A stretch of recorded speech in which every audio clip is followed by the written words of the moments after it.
Good afternoon and welcome to the Lunchroom on Radio Caribbean International. It is Tuesday, the 5th of August, 2025, and this is program number 1420 of the Lunchroom. I'm your host, Calix George Jr. Now, of course, in addition to 101.1 FM radio, you can also get us at our website. It is rcistlucia.com. We are also streaming live on our Facebook feed. You just have to search for the official page of Radio Caribbean International. Of course, please be sure to like and share that as well with your friends and family. Now, if you want to call in to tell us what's on your plate today, the number to do so is 452-3046. Again, 452-3046. And also, you can reach us on our WhatsApp number. That is 724-0008. If you want to call in or message in on WhatsApp, either one is perfectly fine. And again, that number, it is 724-0008. Now, some birthday greetings for today. I want to send out birthday greetings to Mr. Joachim George. Happy birthday to you, Joachim, and we do hope that you're having a really wonderful birthday celebration. And also, birthday greetings to Miss Tessa Osman. Happy birthday to you. Hope you're having a wonderful day indeed. I look back in time for today, a bit of history. I think sometime last week, or was it? Somebody was asking about the Vikings. Well, in the year 910 AD, the last major Viking army to raid England was led by King Edward and Earl Ethelred. And they were defeated. That army was defeated at the Battle of Tettenhall by the Allied forces of Mercia and Wessex. Of course, England wasn't yet united as it is today. In the year 1305, Scottish resistance leader William Wallace was captured by the English near Glasgow and transported to London for trial and execution. In the year 2021 on this day, the first Philip Pierre cabinet was sworn in after a major victory in the 2021 general elections right here in St. Lucia. And we now head to our dish of the day.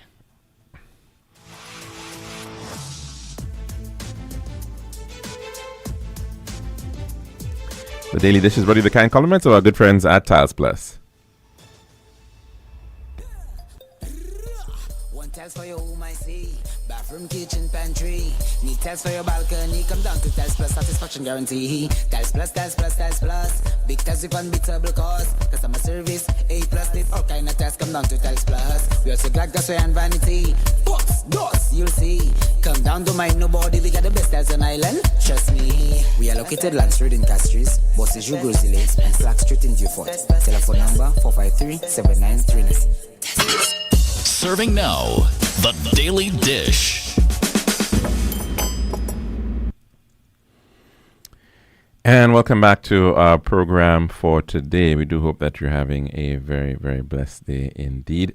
Now, sometime later on in the program, we do hope that we can touch base with some representatives from Carifesta. And of course, Carifesta is a regional event, cultural spectacle that happens usually about over a week, and it's happening usually about every 2 years as well.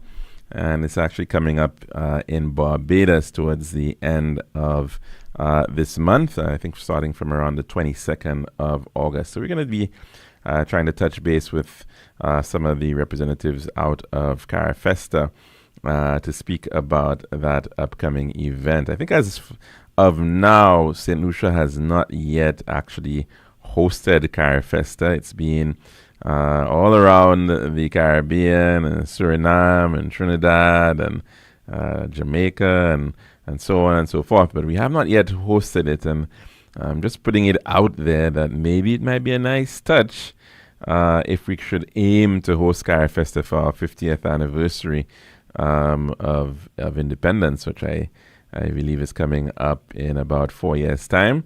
So that should give us enough time to begin thinking and planning about it, because certainly it is a wonderful opportunity for people to be able to come together as a Caribbean to share our commonalities and, of course, share the different cultural expressions and artistry and innovation around the Caribbean. But of course, that's towards the end of the program. We'll be hoping to take that in. Now, coming back to some aspects in the news today, an announcement coming from the Office of the Prime Minister regarding a promise which was made, and that of the matter of the 10-year passport. And recall that passports have been issues in the past, and in fact it led to some level of concerns. And of course, we've seen a lot of effort placed by the state over the years to be able to have modern passports, what are known as these biometric passports. First, it was the machine-readable passport, right, and then it became the biometric passport, and which added on new features embedded within the passport to make it more secure, to make it more foolproof. But of course, because it is a big deal, passports are important documents for travel, and of course, especially as more and more countries are in the business of providing citizenship by investment, certainly it is a matter that is important, because a lot of it is about the strength of that passport. And the strength generally being referred to, not the security strength really, but the strength of it being able to be recognized in many countries and offering the opportunity for visa-free travel to different parts of the world. And certainly it is a major pull for a lot of countries right now that are seeing the importance of citizenship by investment in that regard. In fact, just over the weekend, I caught a glimpse of the Argentinian government under Mr. Milei, who's been in power for not too long, brought in on the basis of trying to reboot or regroup on the Argentinian economy. They've had so many challenges over the years, and one of the things he's trying to do is to introduce citizenship by investment program for Argentina. So very soon you'll be thinking that everybody's doing it, right?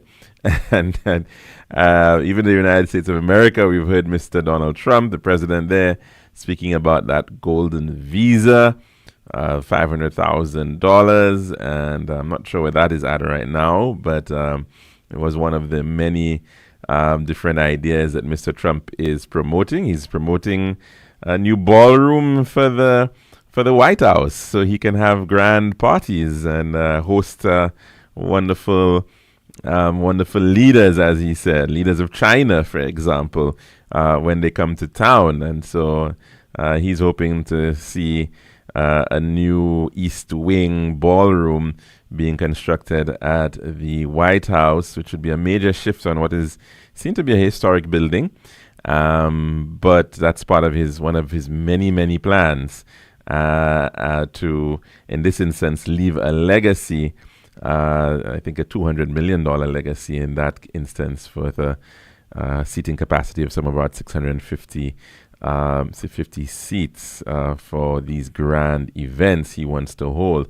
Of course, it is one of many actions by the Trump administration, and we will come to a few in a little while. The whole issue now of visa bonds is a whole other matter, but we'll talk about that in just a bit. But of course, yes, the issue of the passport is a pretty important one, and the St. Lucia passport is sought after because it allows and affords a number of people to be able to, St. Lucian nationals, citizens, to be able to go through many countries without the need for a visa. So the benefit now is that instead of having a 5-year passport, which we've got to renew, of course, every 5 years, the government has approved and agreed to a 10-year passport. And I think that is pretty welcome news. We've had a 5-year passport in place for a little while, like I said, because of a number of these changes that we saw with machine-readable passports and biometric passports.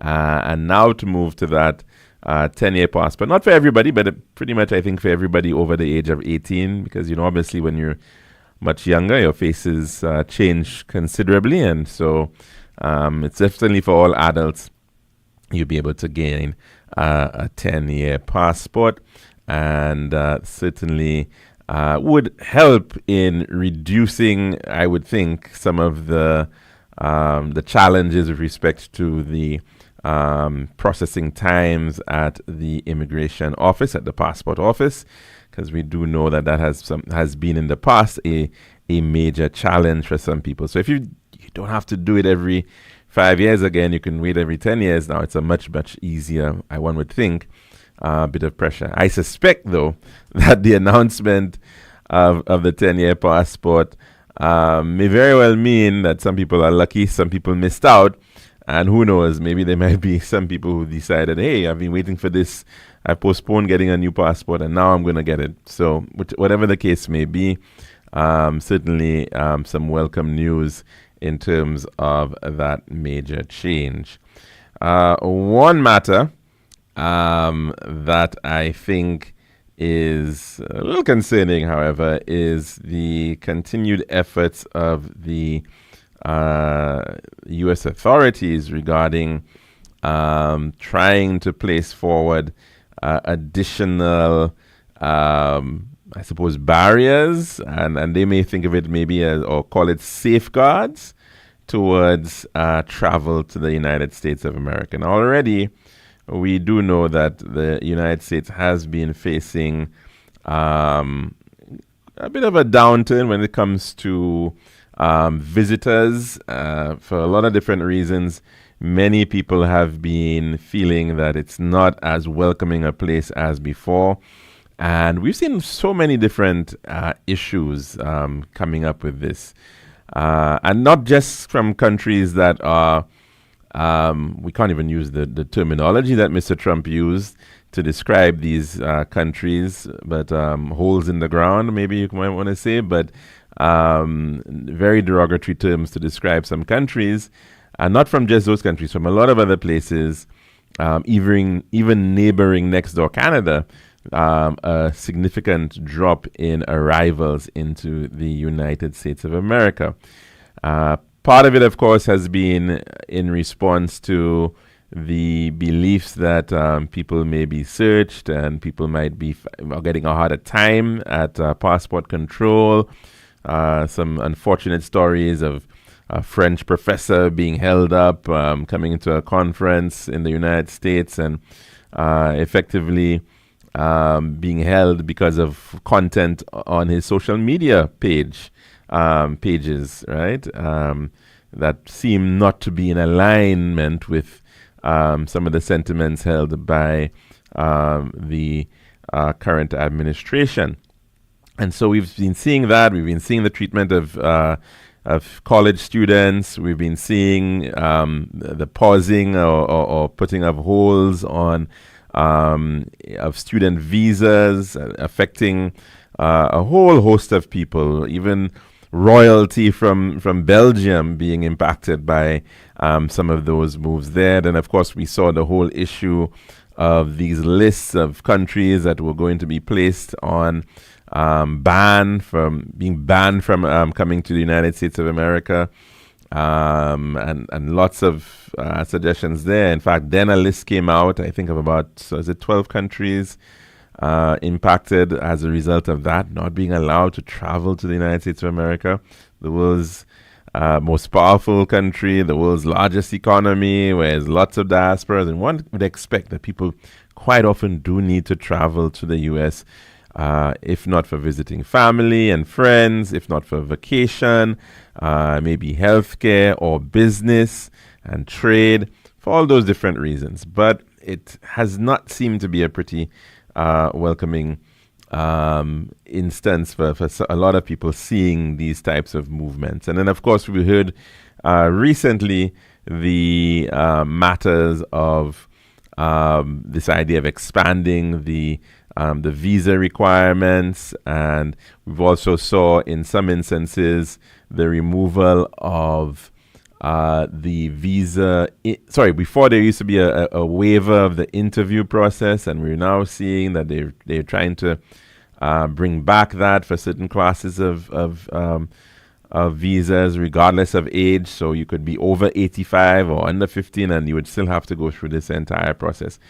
And now, another attempt, it would appear, to deal with the matter of people overstaying their time in the United States of America, or trying to come in on a visa but staying there to become, to live, to be a resident illegally.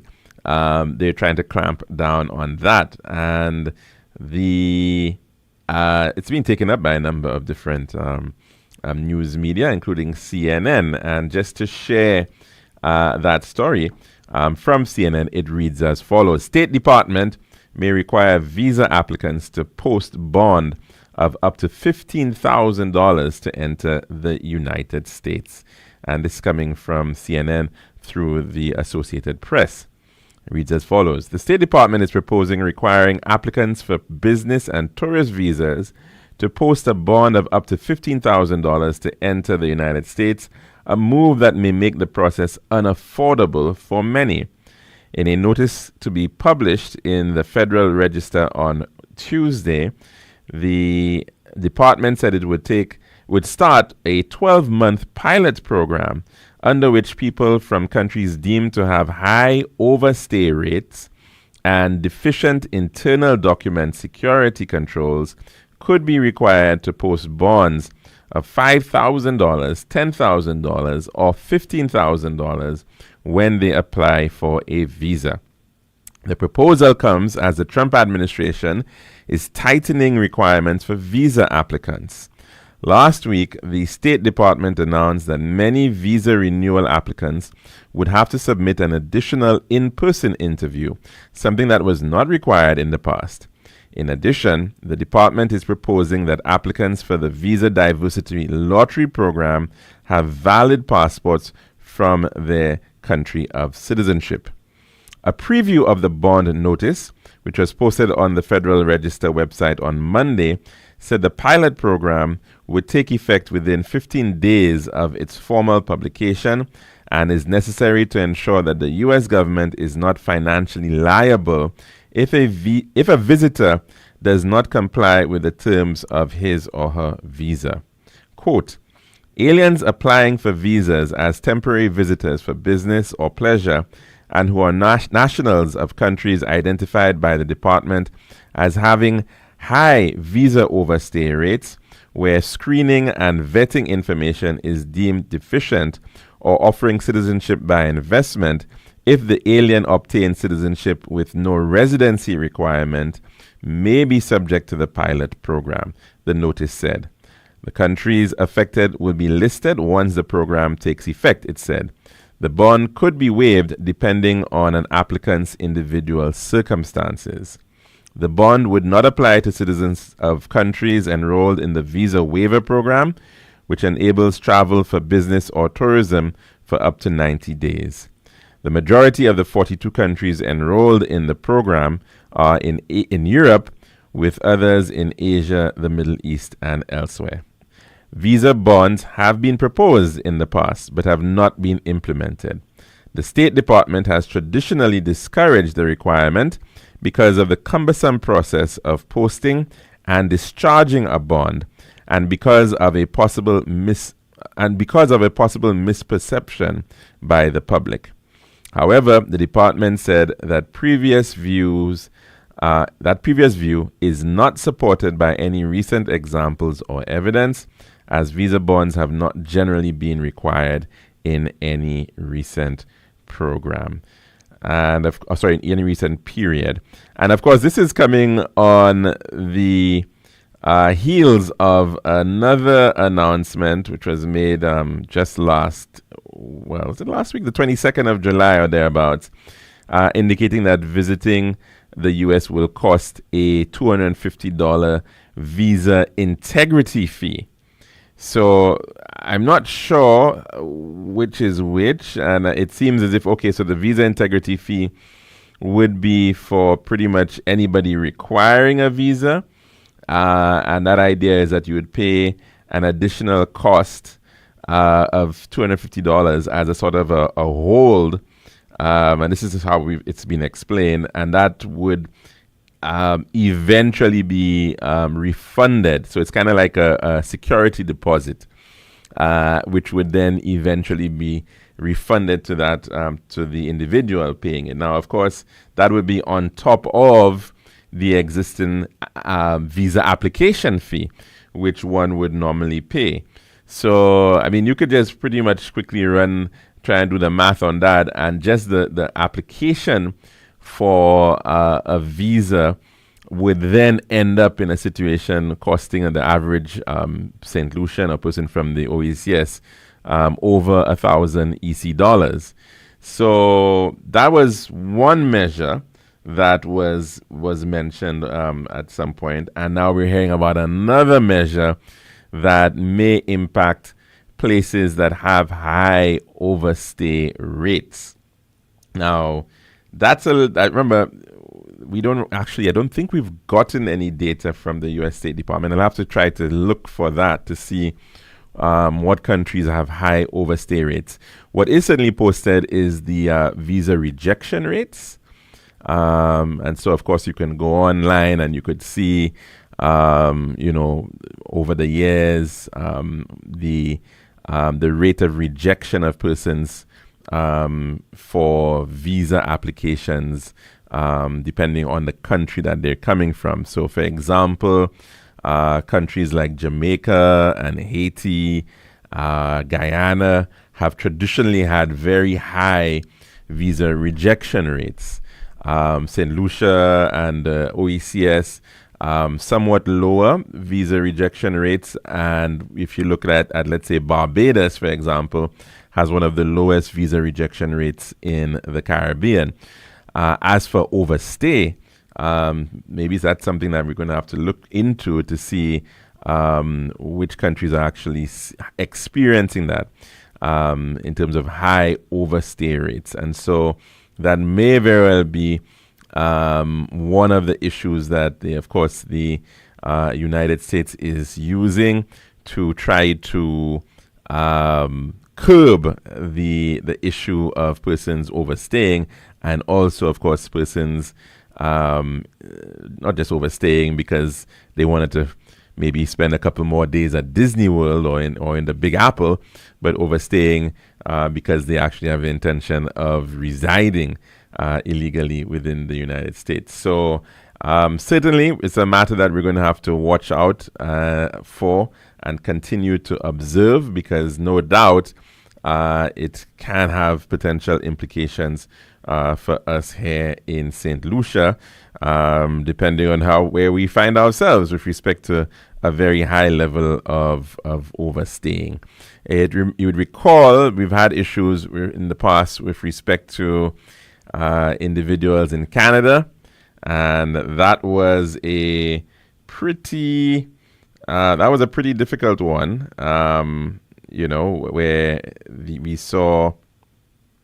we saw persons seeking asylum on the basis that there was some form of discrimination or they feared for their lives here in St. Lucia. And because of the high rate of asylum seeking, even though, of course, we probably were not dealing with a lot of people when you compare it with much larger countries, but the rate, right, the proportion of it relative to the population, right, was what was concerning for the Canadian authorities. And as a result of that, we saw the OECS losing its visa-free status to Canada. That has, in large measure, been changed, and so I think it is something that we are thankful for, that the process of getting to Canada is easier. But of course, in respect of this situation in the United States, it's something to monitor. Now, somebody was just sharing, in fact, This matter of the visa bonds and the post, the last update coming from the State Department, travel.state.gov. And it says countries subject to visa bonds. The Department of State has identified nationals of the following countries as subject to visa bonds, as outlined in INA Section 221 G3 and the recently published temporary file rule establishing the pilot program based on their B1, B2 overstay rate per the Department of Homeland Security's FY 2023 overstay report. And they're listing Malawi and Zambia as two countries being impacted. Starting August 20th, 2025, any citizen or national traveling on a passport issued by one of these countries who is found otherwise eligible for a B1, B2 visa must post a bond in amounts of $5,000, $10,000, or $15,000 determined at time of visa interview. The applicant must also submit a Department of Homeland Security form, and it goes on to discuss that about the online payment of that bond. So those are the countries listed, two countries in this instance, both from Africa, from Southern Africa, namely Malawi and Zambia. So, of course, again, it's something to be watchful for and to see how that matter continues to pan out. But we're a little over time here and we're due for our weather report already. So that's our dish of the day, and we'll take in our weather report at this time. This has been The Daily Dish.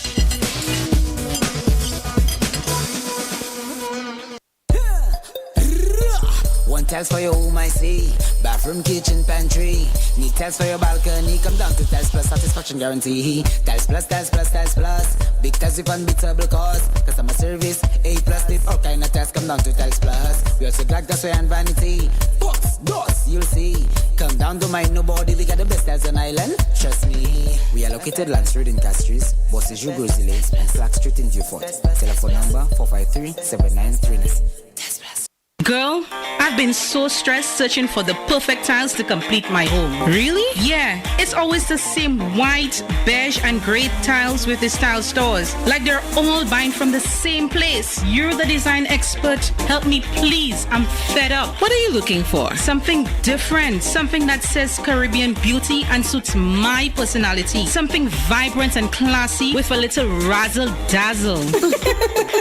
Okay, Ms. Razzle Dazzle, I know just the place. Island Style Tile and Bath, they're my #1 store for everything tile. And with their new In Living Color collection, you'll find the most gorgeous styles to give you that splash of Caribbean flair you're looking for. That sounds perfect. I'll even take you myself and throw in a free design consultation. I'll never say no to that, sis. I can't afford you anyway. Visit our Island Style showrooms in Castries, Rodney Bay, and Viewfort, or call 450-452 or 453 Tile. We'll help bring your vision to life in living color. This is Radio Caribbean International. It's now time for the weather news.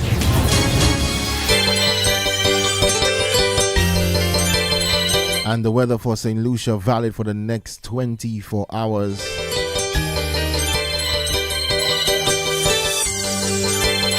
Winds will be blowing from east near 17 miles per hour or 28 kilometers per hour.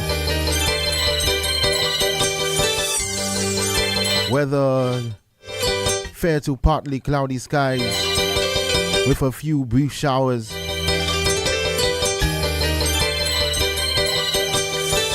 Forecast for the Lesser Antilles. Fair to partly cloudy skies with a few scattered showers.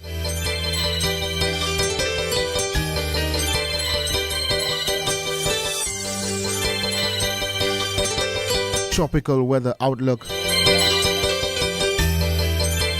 The Atlantic high pressure system will maintain a light to moderate easterly winds across the eastern Caribbean region during the next few days. Relatively dry and stable conditions will persist over the region during the forecast period.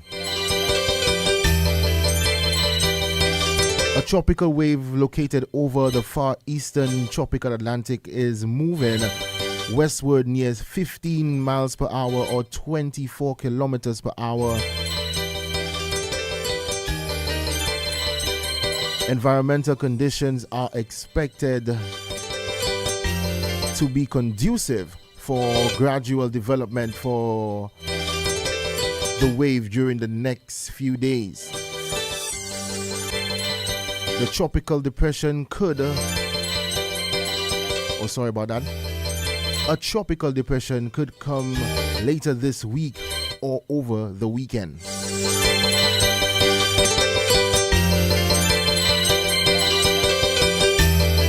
This has been RCI's Weather News. For more information, call the Weather Hotline at 454-3452. RCI 101 number 1. Girl, I've been so stressed searching for the perfect tiles to complete my home. Really? Yeah, it's always the same white, beige, and gray tiles with the style stores. Like they're all buying from the same place. You're the design expert. Help me, please. I'm fed up. What are you looking for? Something different. Something that says Caribbean beauty and suits my personality. Something vibrant and classy with a little razzle dazzle.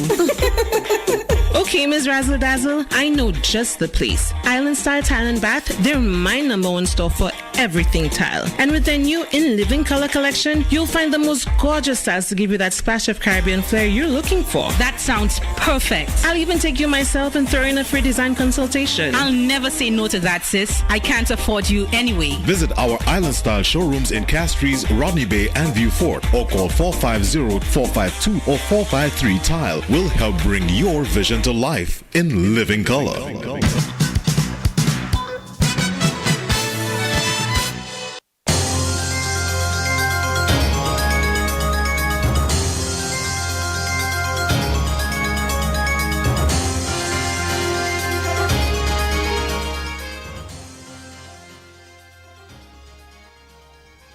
And welcome back to the Lunchroom here at Radio Caribbean International. Now, as I mentioned earlier on, we're going to be touching base on the upcoming Carifesta, and it's happening over in the neighboring island of Barbados. It's coming up on August the 22nd, and of course it brings together the Caribbean into a one single space, and of course it's all about culture, it's all about creativity. And I do believe we have two individuals joining us from the logistics and planning for this event. Josanne Leonard is an advisor and communications lead, as well as Mr. Ian Walcott Skinner, former ambassador for Barbados to Panama and member of the Festival Planning Committee and lead for logistics. Can you hear us, Josanne and Ambassador Walcott Skinner?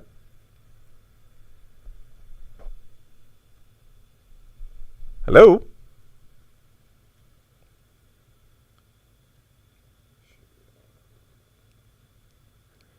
Okay, we're just trying to see what's going on here in terms of getting them on. And of course, Carifest, as I mentioned, is a long-standing cultural spectacle that happens every 2 years in a different Caribbean island.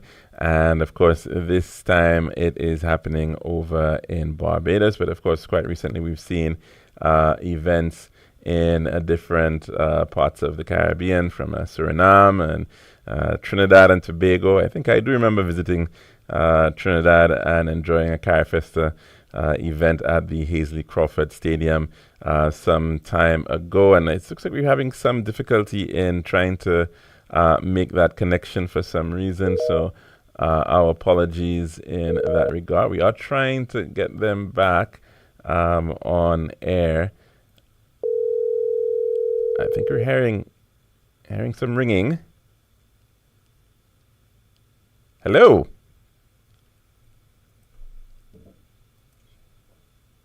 Okay, we still seem to get some issues with our WhatsApp calling for some reason.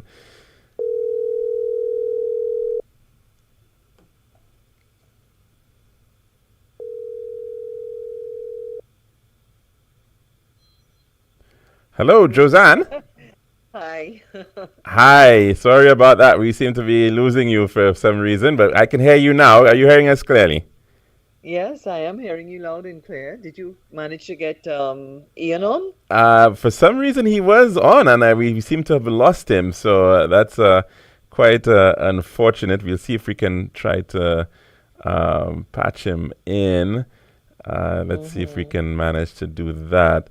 But of course, maybe Josanna, if in the meantime, you could just give us some of the general outlines of Carifesta this year in Barbados. Well, gosh, there's so much going on, and there's so many of the different leads. I was hoping to be able to get the program director on as well, um, but we'll have another opportunity. But of course, it's August Certainly. 22nd, 31st. Right. It's 10 days, and I think that there are a lot of new things coming in. Some of the old and ushering some of the new as well, Right. in terms of the programming from the host country. I'm just going to move with my computer a little bit so that I can not have to commit everything to memory. Everything is so much information, Alex. Yes, yes. I'm I just can going well imagine it's a really busy Yeah, I'm just time going to putting from all the, meeting to the moving meeting. parts together. This and very Yeah, exciting, no doubt, as well. yeah. So, all 15 CARICOM member states and a number of extra regional delegations, and if not significant in terms of artistic performers, certainly guests who are coming in, invited by the Prime Minister through a lot of the work that she's been doing on the international stage that we're all very much aware of. Right. So all 15 member states and associate members as well. So we just came out of a meeting, which is probably why I feel a little flustered because we were actually just looking at what the numbers were looking like in terms of the countries coming in. Hmm. So we haven't actually, not to tell tales out of school, but yes, in a sense, we were actually just double checking our records before we came online to see whether or not we had the information yet from St. Lucia.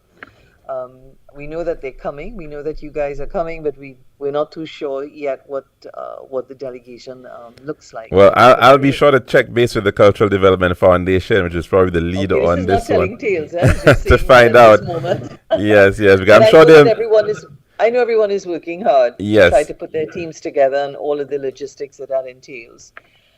So the host country has been doing a lot.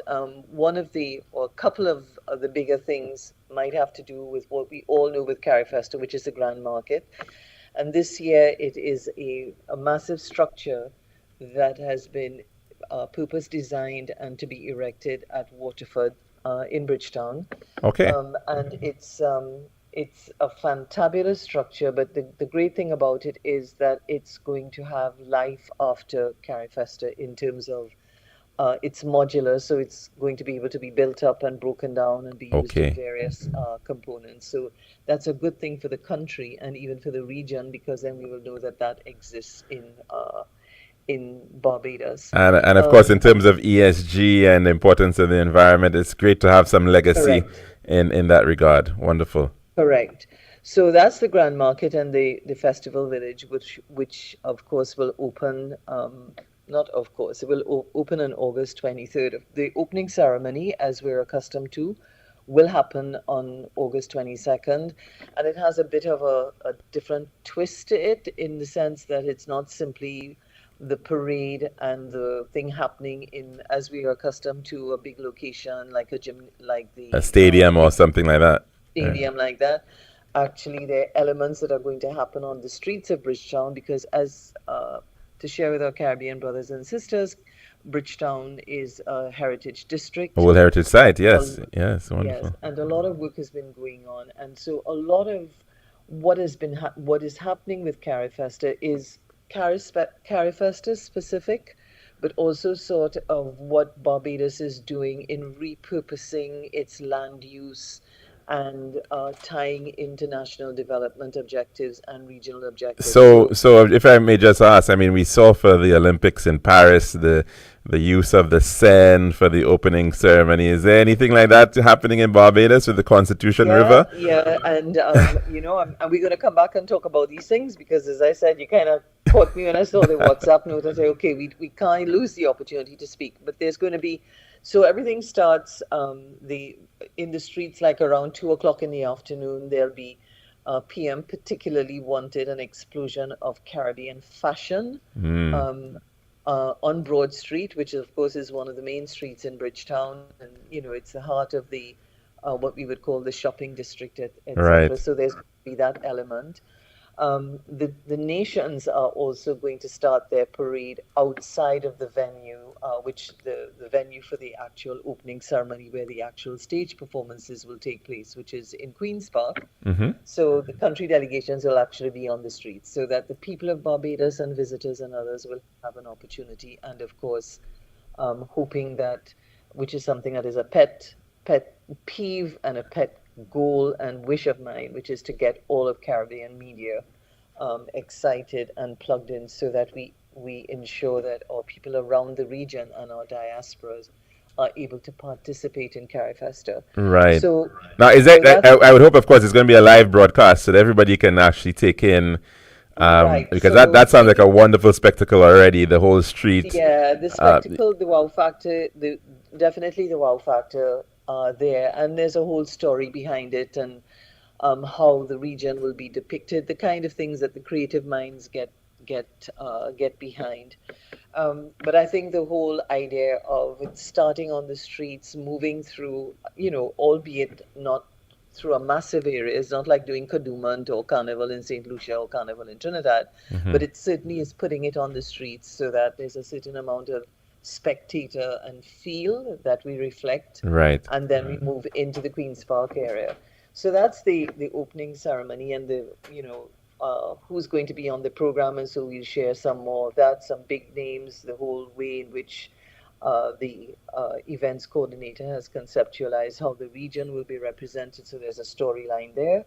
But we would be hoping for all of the regional media to be able to say, look, we're going to do what we do for World Cup, for what we do for FIFA, for what we do for Wimbledon, to not simply just let it pass by and not plug the people of the region into. So that's my plug for saying how much Caribbean media needs to be a part of the whole movement. So we'll have the opening on the 22nd, the Grand Market and Festival Village opens on the 23rd, and it's been beautifully designed so that there is a catwalk in there where fashion shows will be taking place every day, and it seems to me from what I've been reading that a lot of the delegations have a big, are really sort of plugged into the fashion and accessories, that kind of area. But it also, there are going to be a number of other unique features where there are things that are being done this year, like a live lab, which is going to allow for collaborations between creatives who are there, alongside, say, for example, in music, some top-notch producers from the region who will be coming in, and there would be this sort of, for want of a better word, improvisation taking place with, it's going to be like a booking system. So it's like a recording studio, but it's a live lab, so that the musicians, the producers, and in various strands, in music and in film in particular, are going to be able to book time in, and then you'll have like the lead, who I would call like the people who do the master classes, like Mikey Bennett from Jamaica, who's a top-notch producer, Kitwana Israel from Trinidad, and there'll be others, so that there will be these collaborations that will happen in real time with some Creative Commons agreements, so that what we have coming out of that is people producing there in real time and sharing it. So it's helping to build those kinds of collaborations. All right, that's fantastic. And that's in music and film. Another big feature of the Grand Market, and I really should get Andre Hoyt, because this is his baby, to talk about it, but I mean, I sit in enough meetings to pick up the key things. Is in industrial style kitchen, Okay. or which would cater for the countries and whichever or whoever was able to get their application in for vending for the food court. So the industrial kitchens will service the country delegations who are bringing cooks and chefs. I say chefs and cooks because I know a lot of people in the region may not be using the term chefs. So the culinary arts is Right. really where that's a big thing this year. And of course, Caribbean people love their food. And so every delegation, I think also most delegations are coming with that food component, with that culinary component. And the thing that's happening with, and I'll send you some information so we can come back and talk, because as I said, this one was like really shooting from the hip. So a number of events will be taking place, as has happened in other Carifestas, outside of the Grand Market. So for example, if we talk about food, the culinary arts lead is doing something at Oyston's, which is like your Grosley Friday night. Yeah, right. yeah, It's your a Thursday, street Friday party. night kind of story. Because you know what goes on with Oystons, Right. correct? But with the emphasis on the sea and the ocean, so there's thematic things that have to do with the environment and blue, the blue economy and sustainability, but also how we innovate around things. For example, like the lionfish, which has a bad reputation, and some of the chefs and others are doing things where they are looking at how we would. I can tell you one of our leading hotels here, Jade Mountain and Chasney, one of the top in the Caribbean. They every week I think they have like a lionfish festival for their There you guests. People catch it on So the I'm reef. hoping then that. I'm not sure if they're like coming. seeing that- Let's see. That would be I'm hoping wonderful. then that St. Lucia bringing that. Maybe they are. As I said, maybe everything is already organized. It's just that we don't know officially yet. Right. And I'm sure that if not today, within the next couple of days, we'll be hearing who's coming from St. Lucia. Then all the things with music. So the big music events, they're the super concerts which you've become accustomed to. So there are acts like Morgan Heritage, Kassav, Marshall, Tanya Stevens. A lot of the acts from the delegations have also nominated. I understand. I'm fingers crossed. I'm hoping that we're going to see Burning Flame from Antigua Barbuda. They have a whole highway now to drive on in their honor. Sorry? I said they have a whole highway now to drive on in their honor. I know, Yes. but what is it? 40 years, so Yes. that's a significant milestone. Of course, Steel Band, and talking about Burning Flame, Hell's Gate, which won the Panorama, the recent carnival, they're coming in as part of the Antigua Barbuda delegation. So I think that there's a lot to look out for in terms of what the countries are bringing. There's a great performance coming from Jamaica. I mean, in addition to everything else.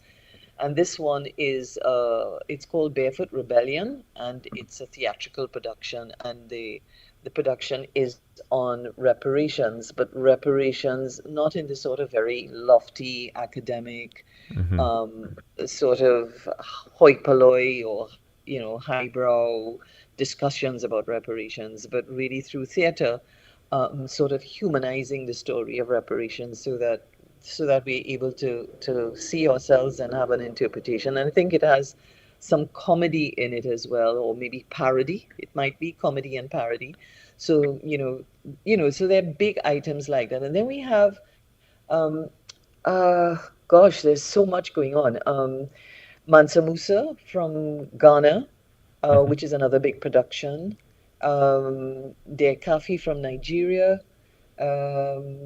I'm told that we may have, it's being firmed up now, a traditional calypso band coming from Colombia, because, we think of the Caribbean as the island chain. Right. Sometimes we get that Belize is there, Guyana and Suriname, which are all part of the mainland, but San Andres, which is one of the Colombian islands. It's really wonderful what you're talking about, though, not just to think of the Caribbean as even just the space, the geographic space, but the really now the region of influence. But that the Caribbean is now projecting itself into North America, into Africa, all around the world. I mean, Japan, I suppose, as well. So it's really interesting that we can, CariFest is no longer about just the Caribbean come together. It's Caribbean culture all over the world. That's fantastic. Correct, and I think I think where we sort of really lagging behind in the region is the role of our communication sector. I mean, and this is my pet peeve. So if you hear me coming back to it, it's because Not a problem. I'm really sort of getting on the phone and trying to call every individual country, whether it's their national broadcaster, whether it's private media. I don't think that we can take the position, Calix, that we would take with other what I would call commercial imperatives. You know how media bid each other for World Cup or for CPL or whatever it is. So who gets the rights? And it's not about this. This is really about us really closing the circle, and at the same time expanding it, because this is really one of the things that has survived from the early inception of the union. We want to CariFest at 15 now. That's spectacular. All right. 1972, when then President Burnham, had the vision, and what countries have done over different iterations. And sometimes I think we've lost our way, but I think that sometimes in wanting to expand, we kind of go too far left one way. I think the idea, though, of and the notion and the belief of the importance of the Caribbean civilization, even as it is evolving, is really very important for us to hold on to with the kinds of headwinds that we're now facing in the world. So this morning I could wake up and I could see something where if you're going to apply for a US visa after this particular date, they're talking about maybe you have to put a down payment or something. A bond, yes. We were just talking about that earlier on in the program. Yeah. So this CariFesta, if I speak from a perspective of someone who thinks about not the celebratory aspect, the showcasing aspect, the camaraderie aspect, and also the role of the artists and the creatives in that process of transformation in the region and driving change in a positive way, of bringing young people to the table. I'm not just saying, oh, we have technology and that makes everything okay, because it doesn't if we don't use these tools to our advantage. So we're going to have everything. We're going to have I think to what is great, which Ian would have been able to speak to a lot better, would be in sort of democratizing it. Even in Barbados, there are a number of public spaces where screens will be placed so that people going about their business, or even if they didn't think that they were too interested, they pass by, they having lunch or whatever. It'll be hard to miss. They'll be in their face all the time. Yeah, that's wonderful. And it's sort of, as I call it democratizing. It carries the message out to wherever people may be. So a lot of screens, a number of screens around the island. And then a feature that has been amplified for CariFesta 15 is something called the Big Conversations. Right. So normally there are these workshops and symposia which form part of every CariFesta, and the way that it's done.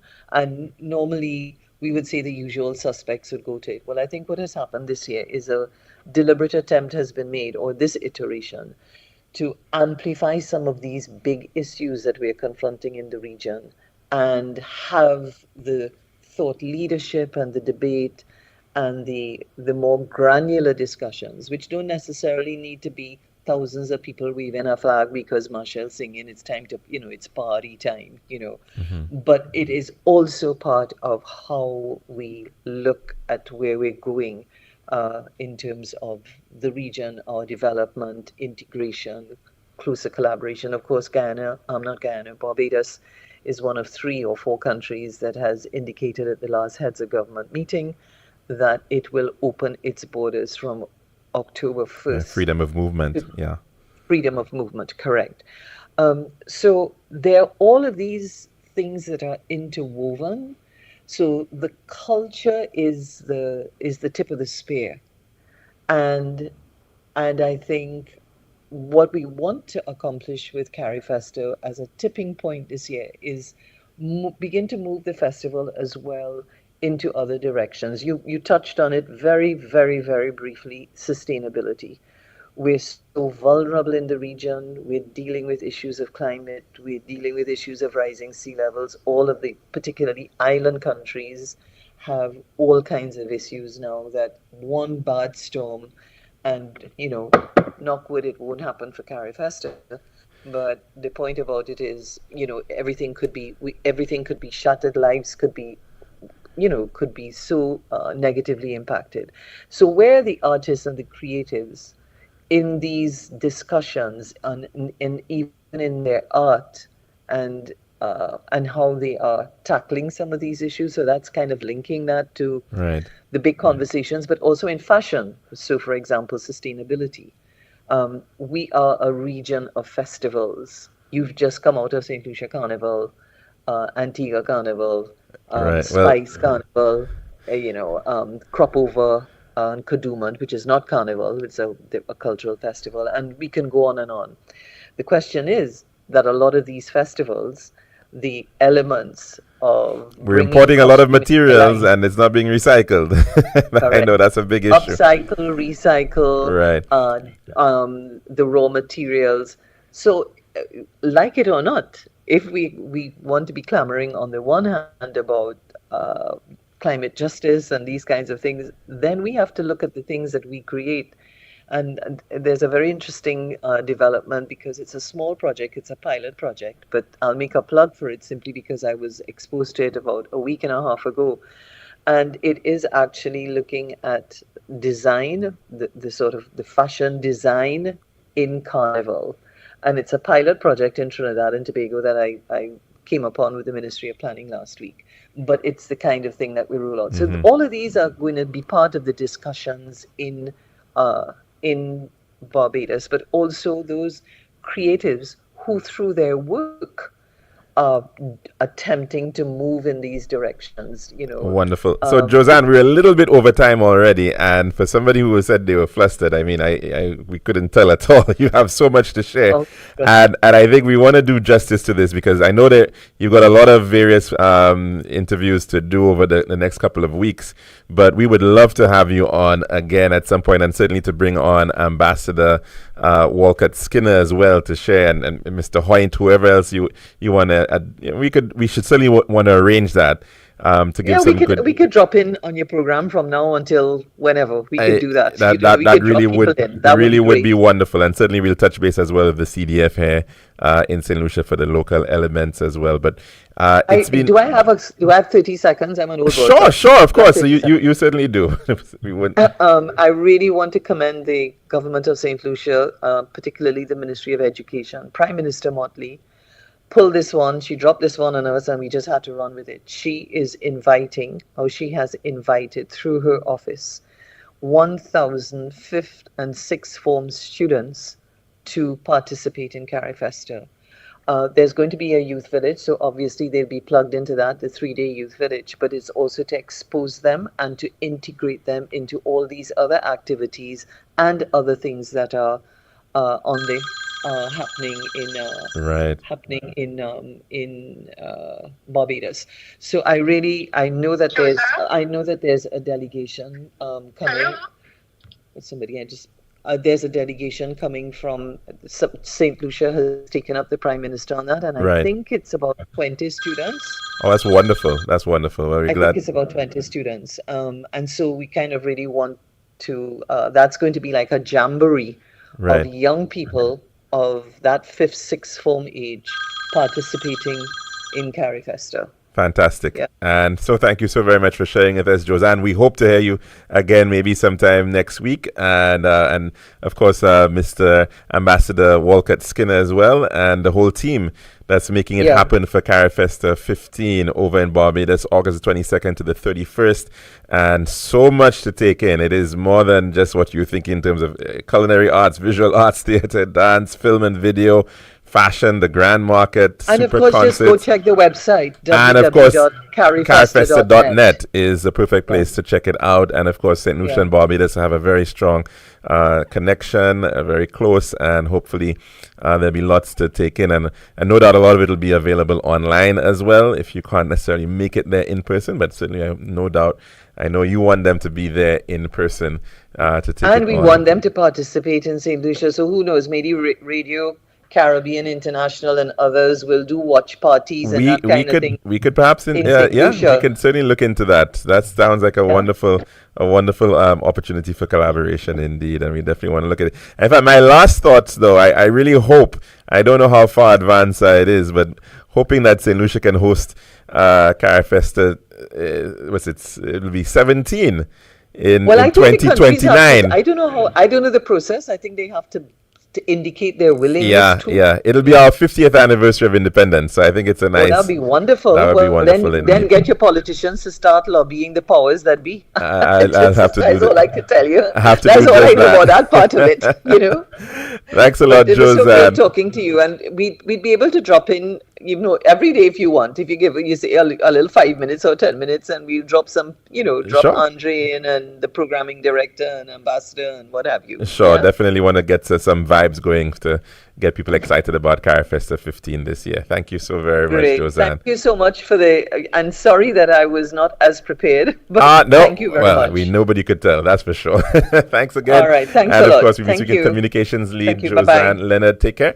From the Carifesta team over in Barbados right now for Carifesta 15 happening starting August the 22nd. Wonderful opportunity there, and we'll definitely touch base with them again. But we're over time here. We do hope you had an enjoyable program and have a very blessed Tuesday. See you tomorrow, God willing. I'm your host, Alex George Jr. saying goodbye.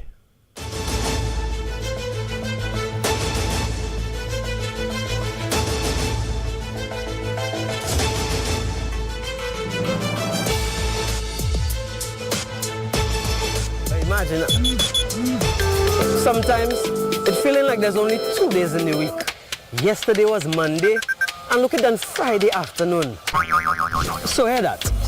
Do you have a talent or skill that you can turn into a business idea? Well, don't sleep on you, my youth. Get your business